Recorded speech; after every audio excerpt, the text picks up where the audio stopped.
Hello, ladies and gentlemen, and welcome to the Discriminating Gamer. Say, Zach, if you could describe yourself in one word, what would it be? Doesn't follow orders.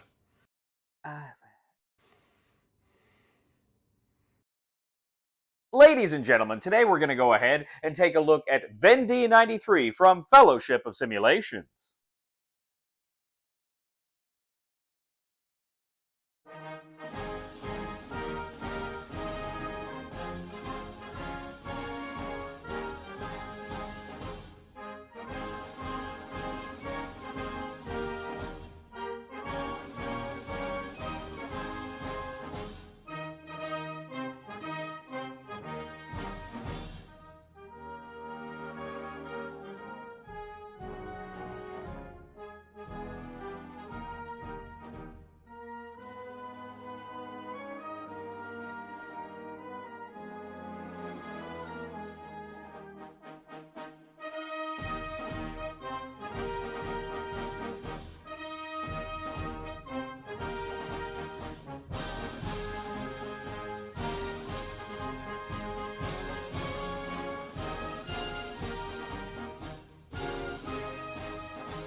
Vendee 93 from Fellowship of Simulations is all about one of the grisliest episodes during the French Revolution, in which the Republican army marched into the Vendee in order to put down an insurrection by royalist forces. Now, I'm not going to get into the weeds of the rules or gameplay here. I'm just going to tell you the basics of gameplay and then tell you what I think. Now, one player is going to take on the role of the Republican army marching into the Vendee. The other player will take on the role of the royalist forces here in the Vendee. You're going to go ahead and set up, according to the rule book, you're going to go ahead and place your armies in various zones, and they are kind of linked through areas. There are various symbols and colors on the board that represent kind of different armies that are kind of grouped together in different zones. Now, players are also going to have leaders. Some of them start on the board, some of them start off to the side. They're each going to get a number of dice. The Republican is going to get his battle dice, his reinforcement dice, and he's also going to have the Republican reaction board. The Royalist leader will have his battle dice, his toxin dice, and his back to the fields dice. And he will have his Royalist reaction board as well.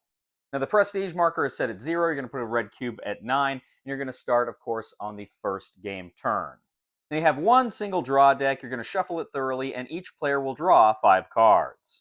Now, this is a CDG, and the Royalist player will play a card. Now, the card is going to have, of course, points, action points, and it is also going to have an event. Now, the Royalist player can spend the action points to begin to move his units around the board. If there are certain icons on the card, that card's event triggers immediately.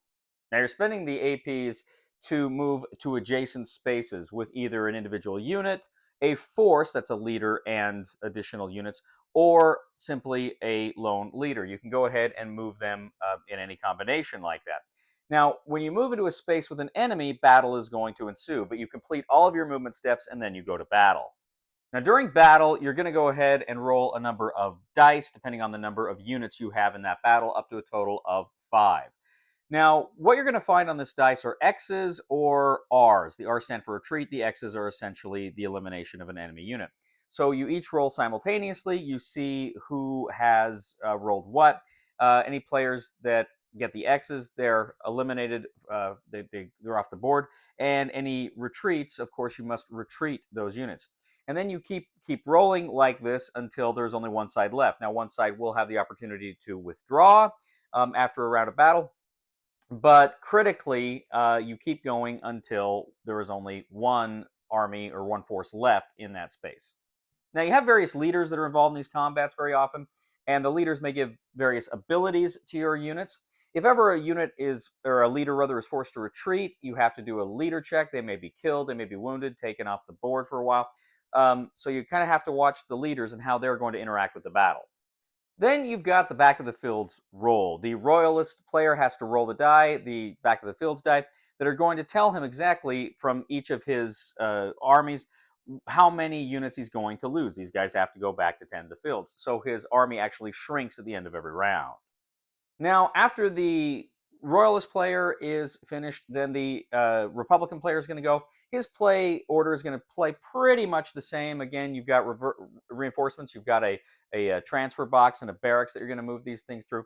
But essentially, that plays out. His turn is going to play out in the same way.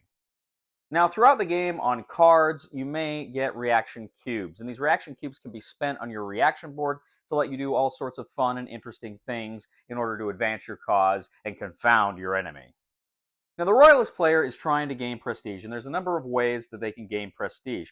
If they win a battle, they can gain prestige. There are a number of objective areas on the board. If they can take one of their objective areas, they gain prestige.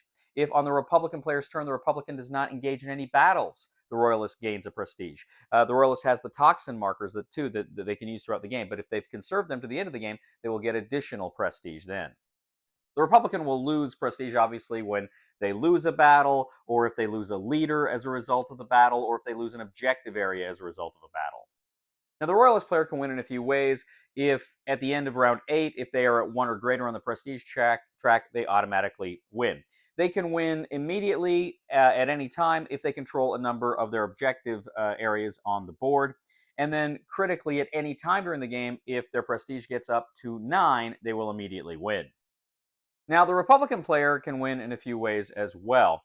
If at the end of turn 8, the prestige track is at -1 or lower, then the Republican wins. If the Republican manages to grab all of his objective areas at the end of his turn, then he immediately wins the game. If ever the prestige track makes it all the way down to -4, then the Republican player wins. So whichever side you're playing, if you can meet one of these victory conditions, then you win! Vendee 93. We'll get back to the review in just a moment. I want to take a minute to ask you to check out my other channel, that is Cody Carlson, PhD, where we talk about history, books on history, military history. I even post some of my lectures for my classes on there. Please check that out. Please subscribe to that channel. And now, back to the review. All right, ladies and gentlemen, Vendee 93. There's a lot more going on. I'm just scratching the surface of kind of what's in this game. Now, at its heart, this game is a CDG. You have the cards. You have a common deck you draw from. You each get 5 cards, all things being equal. And what you're doing over the course of the game is you're figuring out which card to play. And of course, the problem is those events may trigger, and those events may not like you. And now there's a way on certain turns you're going to be able to draw new cards. So if you got a card you really don't want to help your enemy, you can hang on to that until you can draw more cards in the game, and that will help to offset some of those negative effects that you don't want them to have. But as I say, the game plays out as very much like a typical CDG. You are playing the cards in order to, action points to move your units, to maneuver them into a space where they can go ahead and they can do battle with your enemy. Sometimes the cards are giving you the reaction cubes, which are also letting you do, as I say, some fun and interesting things on the board. But you're engaging in battle, and the battles are kind of fun. They're pretty simple, as I say. You've got the dice combat. You're each rolling the dice combat for the respective colors. For the Republicans, it's blue, but then the Royalists have a few different colors that they're rolling.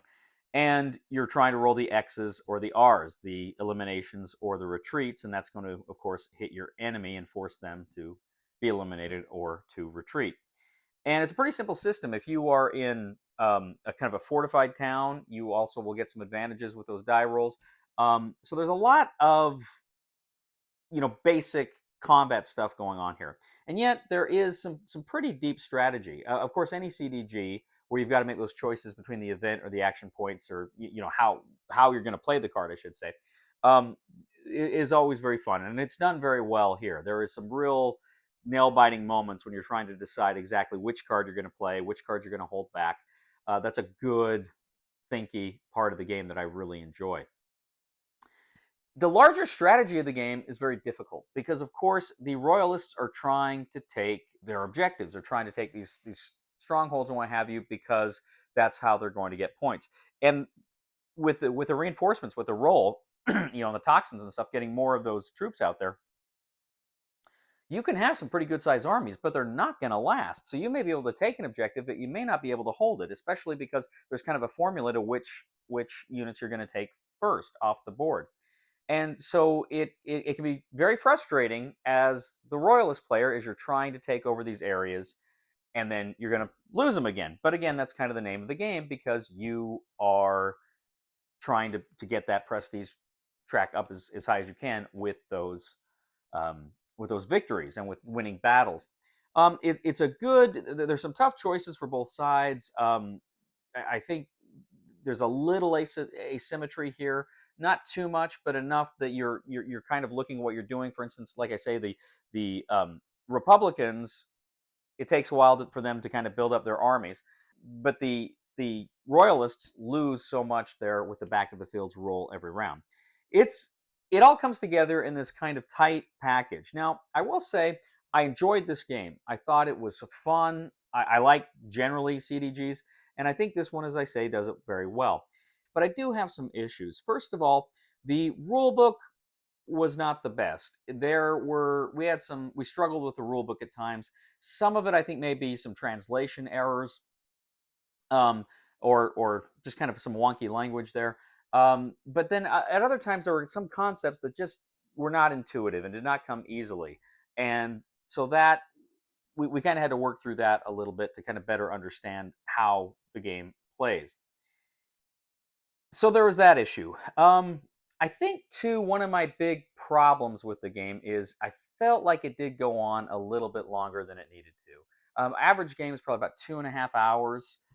And it's a game where that last half hour, 45 minutes, it almost feels like you're kind of going through the motions.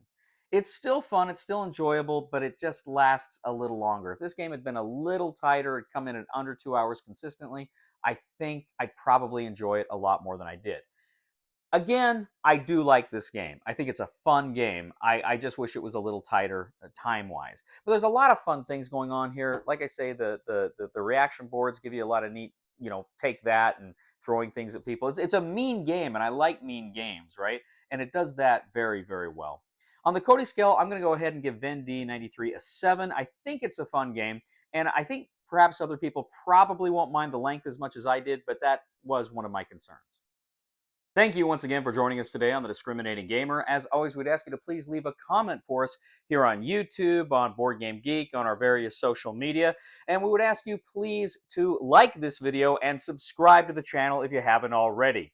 Also, if you do like what you see here, I would ask you to check out my other channel, that is Cody Carlson, PhD, where we talk about history, military history, books on history, fun things like that. I even post some of my lectures up there. It would mean the world to me if you would subscribe to that channel as well. And of course, if you do like what you see here, I would humbly ask you to click on the Super Thanks button and leave a tip. Did you know that garbage men don't go through any kind of a training process? Apparently, they just pick things up as they go along.